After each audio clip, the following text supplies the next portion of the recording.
ভিতরটা কি বাতিলা দিয়েছে ওটা না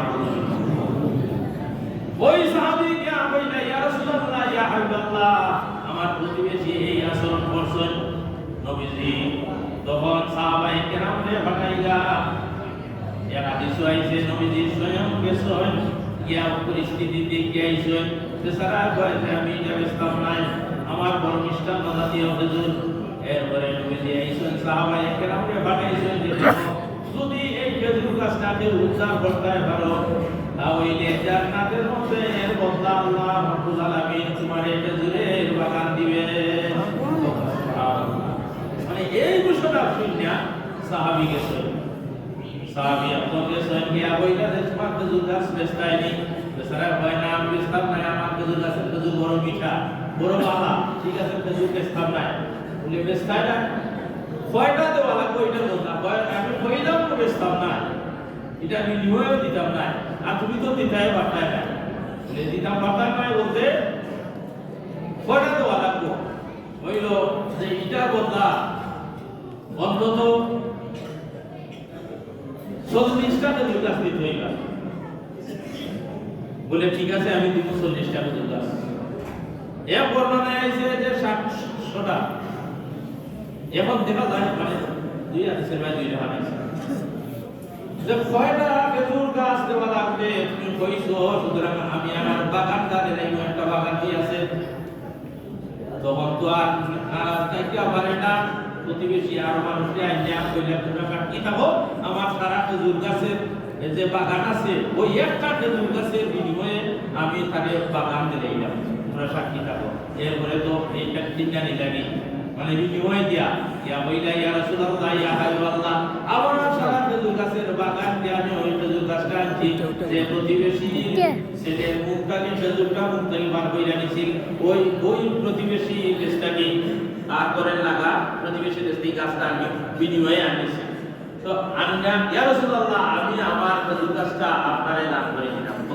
সুবহানাল্লাহ রাসূলুল্লাহ ফরমায় যে আল্লাহ রাব্বুল আলামিন তোমারে জান্নাতের মাঝে খেজুরের একটা বাগান দান করে দিবেন সুবহানাল্লাহ নবীজি গেলা ইয়া বইলা দেও আজ থেকে তুমি ওই খেজুর গাছের মালিক হয়ে গেলে যে ছেলেটা খাইছিল তার বাবারে খেজুর গাছ দিয়েছে এর পরে খেজুর পাকে পড়ে সে খায় ও প্রতিবেশী চাইয়া চাইয়া দেখে হয় মালিককে হয়ে যায়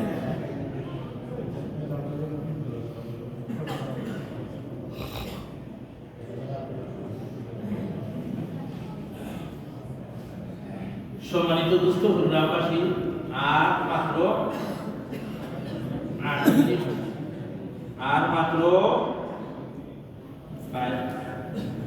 8-9 মিনিট বাকি আছে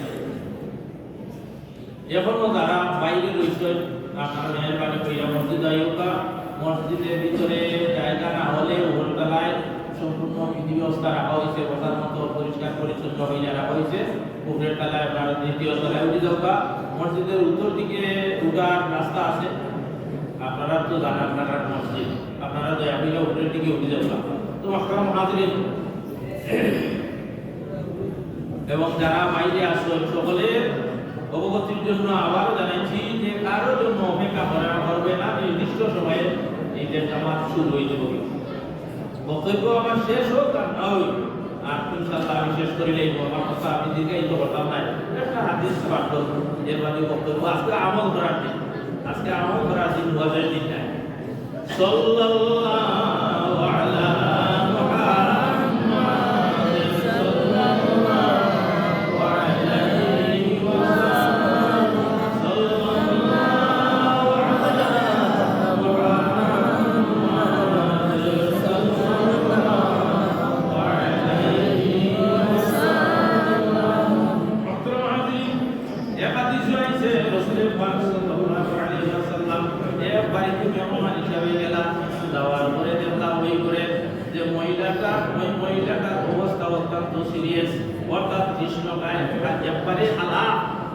তোমার অবস্থা হতো আমাকে তাই বইলা যে আমার স্বামী এত ইবাদত গুজার যে এই কেমন কাম কাজ ধরে সংসার বিরাগী লাগি অবস্থা এরপরে তুমি যে ফরমাইলা ও আমার সাহাবী তুমি এত সংসার বিরাগী হইও না তোমার সংসার পরিচয় প্রশ্ন, হালাল রুজি রোজগার করার দরকার আছে, তোমার উপরে তোমার স্ত্রীর হক আছে, তোমার বাচ্চার হক আছে।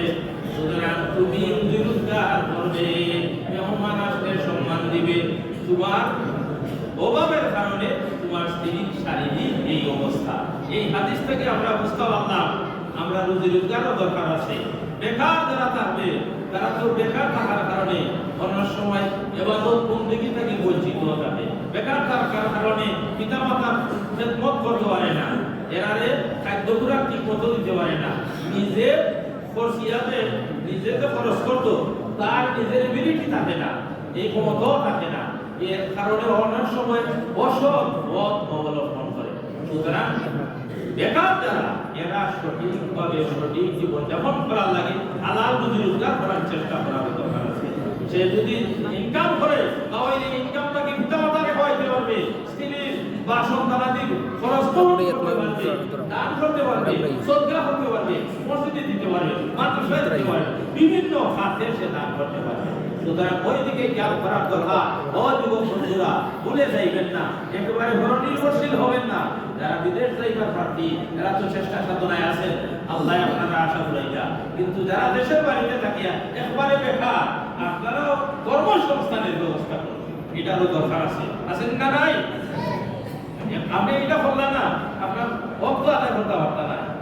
রাসূলুল্লাহ ফরমাইলেন, ও আমার সাহাবী, তুমি এইভাবে একবারে বিরোধী থাকিও না, তুমি রুজি রোজগার করিও। সুবহানাল্লাহ। তো কুটুম্বারি কেসই মেহমান হইছে, এর মধ্যে রাসূলুল্লাহ উপদেশ ঠিক হইছে, কথা কম, এর থেকে শিক্ষা বেশি। মাহতারাম হাজিরিন, রাসূলুল্লাহ ফরমায়, ওয়ালা তাহাসাদু ওয়ালা তাদাবারু ওয়ালা তাওয়াবাদু ওয়া কুনু ইবাদাল্লাহি ওয়ানা। ও মুমিন মুসলমান, তোমরা পরস্পরের পিছনে লাগিয়া থাকিও না, হিংসা বিদ্বেষ পোষণ করিও না, পরস্পরের বিরুদ্ধে কুটনামি করিও না, বরং তোমরা আল্লাহর বান্দা হিসাবে বাইয়ে পরিণত হয়ে যাও। সুবহানাল্লাহ। মাহতারাম হাজিরিন, ঈদুল ফিতরের ঈদের নামাজের নিয়ত জানা আছে অনেকের।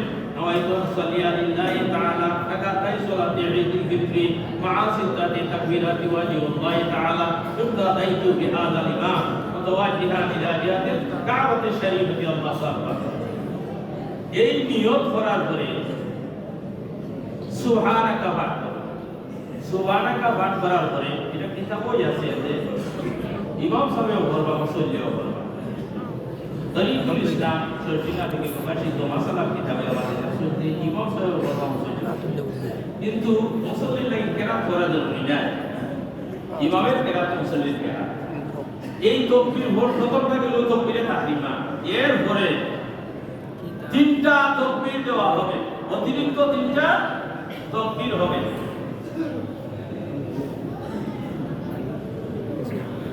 একটা মোবাইল নাই সেটা কেউ যদি ভাইয়া তাহলে মোবাইলটা দয়া করে আপনারা দিলাই বা ঈদের দিন এটা মনে করবেন না যে আমি একটা বড় পথে আলাদা টাকা মাল খাই দিয়েছি, আল্লাহ মাফ করুন, ওটা দয়া করে কেউ যদি ভাইয়া তখন একটু দাঁড়াই যাও বা ওটা জমা দিলাই গা ওখানে আর যে খাওয়া বিবাহ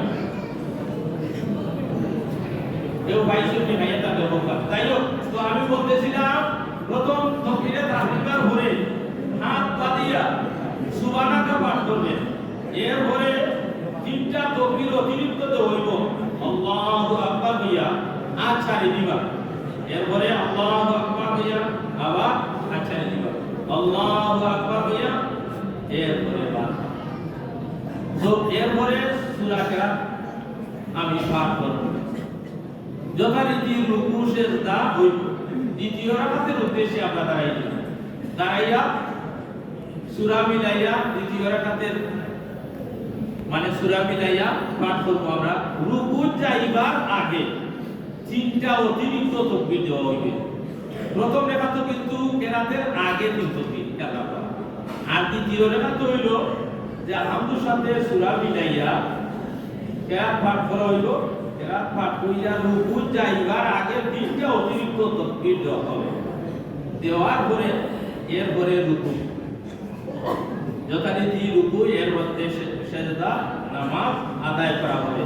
নামাজের পরে দুইটা খুতবা দেওয়া হবে, সেই খুতবা শ্রবণ করবে।